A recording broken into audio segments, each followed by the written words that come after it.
Thank you, Chairman Neal and Ranking Member Brady, and thank you to all of you for being here today. I'm a mother and a grandmother and a business owner. I understand the needs of women and the challenges of raising children. Since the rise of women into the workforce during World War II, we have proven ourselves to be more than capable of getting the job done. We have been the ones who are struggling, raising the children, putting food on the table, and keeping our economy humming. In today's climate, parents should have the right to say what they need to say in their children's education. In the first few years of a child's life, it's the most formative time. We need to ensure that the policies that are being put forth do not threaten the smaller private providers like our churches and our community centers from offering care. For mothers in the workforce, just knowing that their children are in the right hands of care is the first step of addressing the challenges that are faced by women in the workforce. Despite all the talk, this administration is failing women. Under the Trump administration, working women were thriving like never before. The unemployment rate for women was at the lowest it's been since 1953. It's 3.4% then. The real and very present concern coming from working moms in my district is the economy. Women are at the front line of inflation. They're the canary in the coal mine of what is happening at the grocery store line or at the gas pump. Our families are literally paying the price for policies that are being implemented by this administration. In West Virginia, the gasoline prices have risen over 27 cents just in the last week. The impact of the supply chain bottlenecks have made its way into southern West Virginia, with the empty grocery store shelves, leaving mothers panicking how they're going to feed their children. We have to do better. We must do better. It is imperative for us to address the inflation crisis that is wreaking havoc on our American small businesses and families.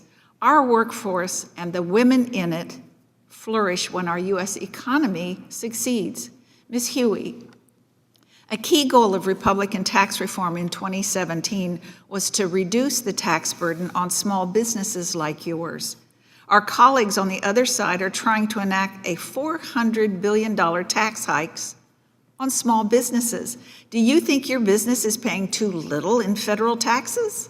You know, what types of choices would you have to consider if your tax costs went up this year?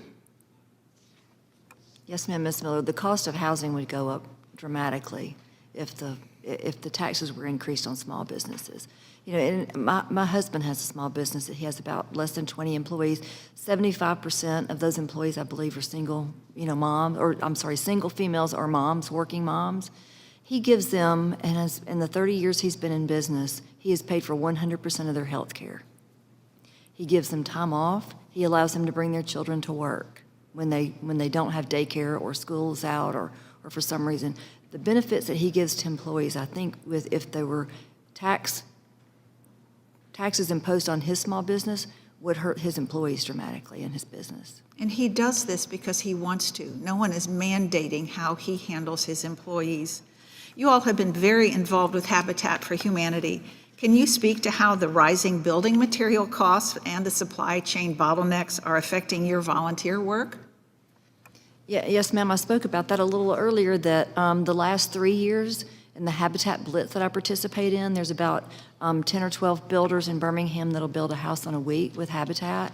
We didn't do it during the 2 years of the pandemic, and then can't do it this year because of the supply chain issues and not sure when those are going to get better.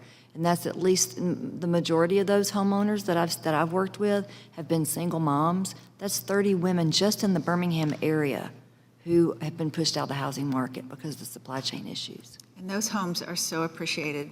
I still have my pink tool belt from when I've been able to volunteer there. Along with rising costs, we have also faced supply shortages through our supply chains.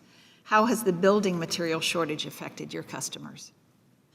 I'm actually building a house for a single mom right now. She wants to be in it in August before school starts, but with supply chain issues, that's not going to be possible. A typical house for some of my colleagues in the Birmingham area and their business model that takes them 4 months to build is taking 10 months to build. It's taking me 5 months to get a water meter. Something simple as water to build a house. Thank you, Mr. Chairman. I yield back.